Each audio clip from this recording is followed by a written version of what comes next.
and then I found myself here. When I woke up, I was in a vast hall. Everything was frozen. Time itself seemed to have stopped. The only sound was the low rumble of distant thunder.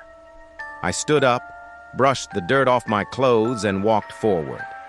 As I walked, I noticed that there was no wind, yet dust devils danced in the distance.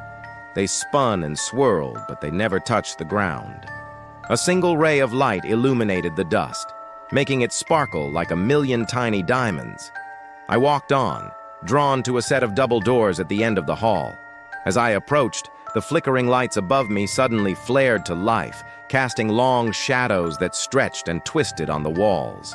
I reached out to touch one of the doors, but it was cold, so cold that my fingers immediately retreated as if burned. I stepped back and looked around. The room was a perfect square. The walls were bare except for the doors. There was no sound except for the distant rumble of thunder. I felt a presence in the room with me, something dark and heavy, like a shroud. I turned and ran, not knowing what else to do.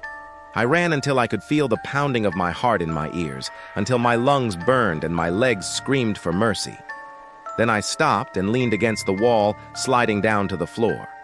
I don't know how long I sat there, but eventually the pounding of my heart slowed, my breathing became regular, and the feeling of dread that had been clinging to me like a shroud began to dissipate. I stood up, brushed the dirt off my clothes, and walked back to the double doors. This time I was prepared. I took a deep breath, closed my eyes, and when I opened them, I could see the darkness in the room with me. It was a formless thing, a darkness that had been here since before time began. But as I looked at it, I realized that it wasn't evil. It was just lonely.